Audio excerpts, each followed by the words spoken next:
Welcome to the DX Today podcast, your weekly deep dive into the AI ecosystem. I'm Rick Spair, and joining me as always is Laura. I am so glad to be here, Rick, because this week we get to talk about something that has quietly become the single biggest conversation inside every company using AI right now, which is money. Money is exactly right, and the phrase everyone is suddenly using is the end of tokenmaxxing, which honestly sounds like internet slang until you realize it describes a very real and very expensive corporate behavior pattern. Let me define it for anyone who has not been marinating in AI Twitter for the last year.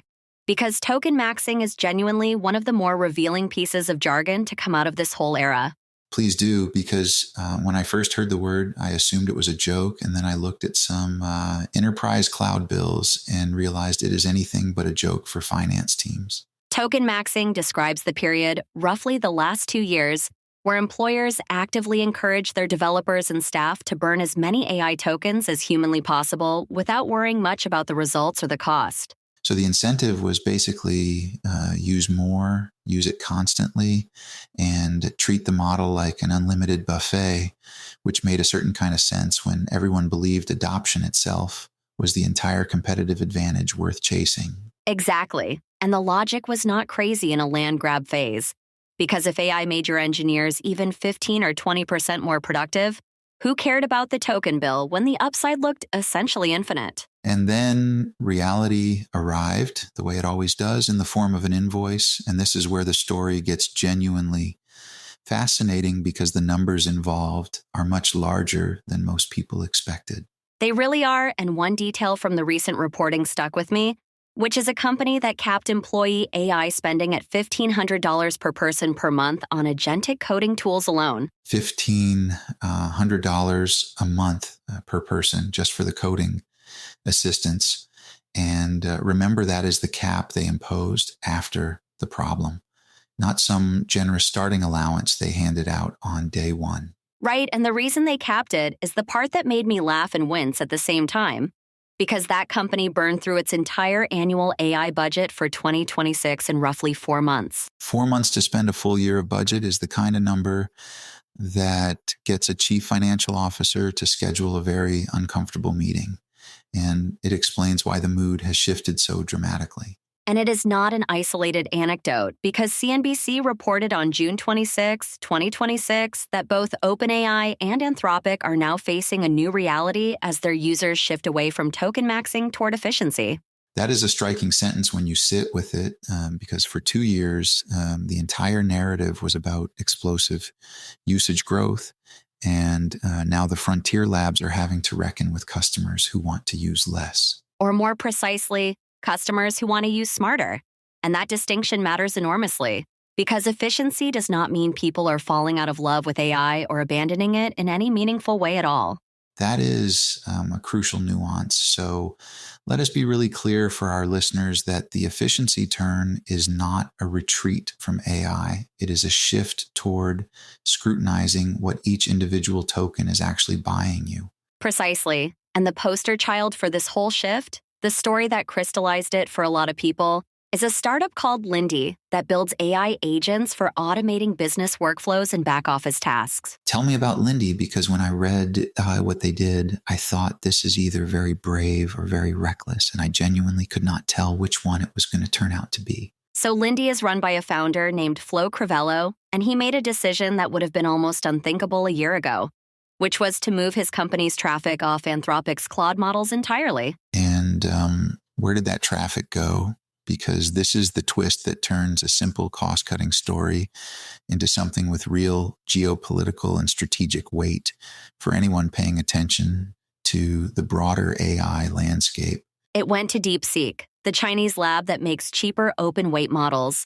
And Lindy reported that on the routes they migrated, their inference costs dropped by roughly 90%, which is not a typo or exaggeration. 90% is the kind of saving that stops being an optimization and starts being an existential business decision, because a cost structure that is 1/10 of your competitors changes what products you can even afford to build. And here's the part that should really worry the frontier labs, because Crivello did not just report cost savings. He said that on several of their core use cases, the performance actually improved after the switch, not degraded. So let me play the skeptic for a moment, because a 90% saving with better performance sounds almost too good to be true. And I want to make sure we are being fair and honest about the caveats here. You absolutely should be skeptical, and I want to underline the caveats too, because that 90% is Lindy's own reported figure on the specific routes they migrated, not some independently audited number across their entire operation. That is an important distinction, and I would add that most serious teams doing this are not going fully single vendor. They are routing the hardest problems to a frontier model and everything else to the cheaper option. Exactly. This is really a routing story more than a replacement story. Because the smart architecture is to treat models like a portfolio where you match the difficulty of the task to the cost of the model. And that portfolio mindset is such a departure from Tokenmaxxing, because instead of one premium model doing everything at maximum cost, you have engineers thinking carefully about which requests genuinely deserve the expensive frontier reasoning. It is a return to old-fashioned engineering discipline, honestly, and I find that almost poetic. Because for 2 years, the message was, do not optimize, just consume, and now optimization is suddenly the most valuable skill on the team. Let us talk about why DeepSeek can be so much cheaper, because I think some listeners will assume it is just a subsidized loss leader. And while there may be some of that, the technical story is actually more interesting. The technical heart of it is a mixture of experts architecture, which means that even though the full model is enormous, only a small fraction of its parameters actually activate for any single token that it processes. So instead of firing up the entire brain for every trivial request, the model only wakes up the specific experts it needs, which dramatically cuts the compute per token and therefore the cost you ultimately pay. Exactly. And because DeepSeek releases these as open weight models, companies are not locked into a single provider's pricing. They can run them on their own infrastructure or through whichever host offers the best rate that week. And that open weight dynamic is really the competitive pressure valve for the whole market, because the mere existence of a cheap and capable open alternative forces the closed labs to justify their premium pricing constantly. The pricing gap is genuinely staggering when you look at it, because some of the DeepSeek tiers have been quoted at pennies per million tokens, while premium Claude tiers can run into several dollars for comparable volume. When the difference is measured in orders of magnitude rather than percentages, procurement stops being a technical footnote and becomes a boardroom conversation, which is exactly the shift we are watching unfold across the industry this year. And it is showing up in product decisions from the biggest players too. Because GitHub abandoned its flat-rate Copilot subscription in favor of usage-based billing once agentic coding sessions started blowing past what a fixed fee could absorb.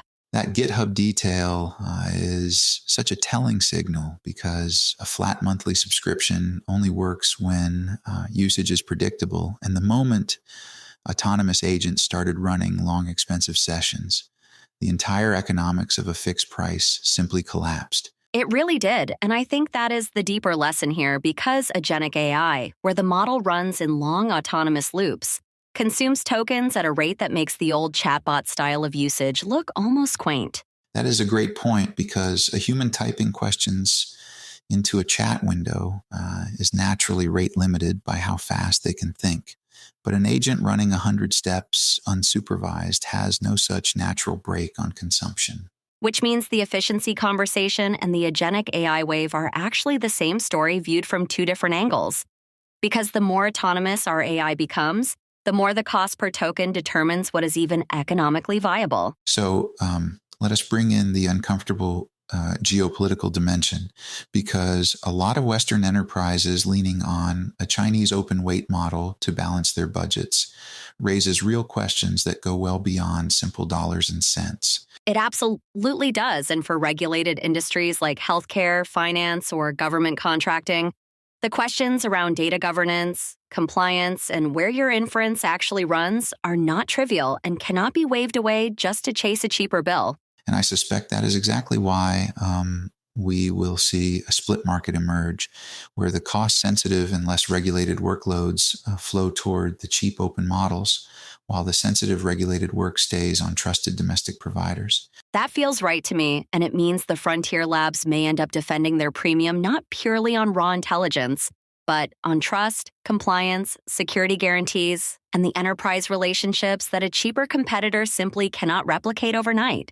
Which is a healthier place for the market to be, honestly, because a world where the only thing that mattered was who had the biggest model was never going to be sustainable for customers or for the labs. I completely agree. And if I zoom out, what excites me is that this efficiency turn is forcing genuine engineering creativity back into the field after a period where throwing money and tokens at problems was the default answer. There's also a cultural dimension inside teams that I do not want us to skip, because Tokenmaxxing did not just inflate bills, it quietly trained a whole generation of developers to reach for the model reflexively. That is such an important point, because when using the expensive model is free from your personal perspective, you stop asking whether a simple script or a cheaper approach would have solved the problem just as well. And so the efficiency turn is partly a re-education, where engineers relearn the instinct to ask whether this particular task genuinely needs frontier reasoning or whether a small, fast model handles it perfectly well for a fraction of the cost. Right, and the companies that navigate this best will be the ones that make costs visible to the people making the calls. Because the moment a developer can see the price of a request, their behavior changes almost immediately and permanently. So if you are a leader listening to this and wondering what to actually do with it, what would you tell them? Because I think the temptation is either to panic about costs or to ignore the whole thing entirely. I would tell them to resist both extremes and instead start measuring. Because most companies have no idea which of their AI workloads are cheap and valuable versus expensive and marginal, and you cannot optimize what you have never bothered to measure. That is wonderfully practical advice. And I would add that building a routing layer so you can swap models underneath your product without rewriting everything is quickly becoming one of the most valuable investments a technical team can make. Exactly. Treat the model as a swappable component rather than a permanent marriage. Because the one thing this whole Tokenmaxxing to efficiency story proves is that the cheapest capable option will keep changing faster than anyone can predict. That is a perfect note to land on, because the real winners of this next phase will not be the ones with the biggest bills, but the ones with the discipline to spend wisely on exactly the right problems. Beautifully said. And I think a year from now, we will look back on the end of Tokenmaxxing as the moment the AI industry finally grew up and started acting like a real and durable business rather than a gold rush. That's all for today's episode of the DX Today podcast. Thanks for listening, and we'll see you next time.